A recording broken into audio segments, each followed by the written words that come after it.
ជំរាបសួរពុកម៉ែបងប្អូនទាំងអស់គ្នាថ្ងៃនេះខ្ញុំបានឆ្លងជូរទងអំពៅមួយទំពាំងជូរហើយមួយត្រីខ្ទក់បងប្អូនឥឡូវខ្ញុំមកបេះស្លឹកគ្រៃសិនបងប្អូនព្រោះខ្ញុំស្លត្រីខ្ញុំបងស្លឹកគ្រៃបោកវាញីញៀវធំក្លិនកុំឲ្យឆ្អាបណាហើយទងអំពៅនេះទិញមកពីរោងចក្រ2ដុំបងប្អូននៅបន្លែខ្ញុំបេះហើយខ្ញុំដាក់ស្លឹកគ្រៃហងដាក់អមហងបងប្អូនឥឡូវខ្ញុំដាំទឹកពុះណាខ្ញុំដាំអំបិលស្ករពីចេងអីឲ្យជ្រុំហុកជ្រុំអីចឹងណាបងប្អូននេះស្លបញ្ជូរធម្មតាហើយទំពាំងជូរហ្នឹងគឺខ្ញុំចាត់ត្រាំធ្វើខ្លួនឯងណាបងប្អូនតែខ្ញុំមានទំពាំងច្រើនព្រោះតែខ្ញុំមានដាំទំពាំងផ្អែមមកបងប្អូនហើយចឹងឥឡូវយើងតែត្រាំជូរខ្លាំងដែរព្រោះយូរដែរខ្ញុំដាក់ក្នុងទូទឹកកកបងប្អូនហើយទៅចឹងឥឡូវត្រូវចង់ហូបទងអំពៅដាក់ទំពាំងជូរឆ្ងាញ់ណាបងប្អូនឥឡូវនេះខ្ញុំដាក់ស្លឹកគ្រៃឲ្យមើមខ្ទឹមទៀតហើយឥឡូវយើងគ្របថាឲ្យពុះណា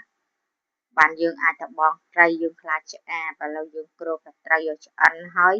បានយើងបង់ដាក់ទំពាំងជូរចូលបងប្អូនទំពាំងជូរនោះយើងរៀងងាស់យូរដែរឲ្យវាផុយណាបងប្អូនព្រោះយើងស្លត្រីយើងត្រូវបង់ត្រីមុនបងប្អូនចឹង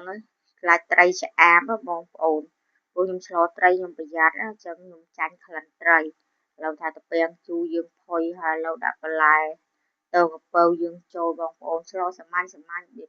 ស្រុកស្រែណាបងប្អូននេះជូរធម្មតាចង់ថាយូរយើងហូបម្ដងយើងបង់ប្រហុកឲ្យរឿងចាស់តិចឲ្យទំពាំងជូរវាជូរស្រាប់ណាបងប្អូនឥឡូវខ្ញុំបង់អម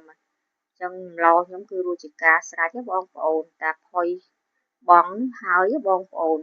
ដាក់ប្រៃតិចជូរតិចបងប្អូននេះញញទេហឹលជាតិឥឡូវតែយើងស្លហើយយើងមិនហូបមែនទេបងប្អូនអញ្ចឹងបងប្អូនមកហូបស្លជូរទងអំពៅទំពាំងជូរជាមួយខ្ញុំណាបងប្អូនមកពេលហ្នឹងទិញត្រីខ្ទក់ហ្នឹង5000ទងអំពៅ2ដុំហ្នឹង2000បងប្អូនគិតតែថ្លៃឬក៏ថោកបងប្អូនហើយទំពាំងជូរហ្នឹងបោះខ្លួនឯងណាបងប្អូន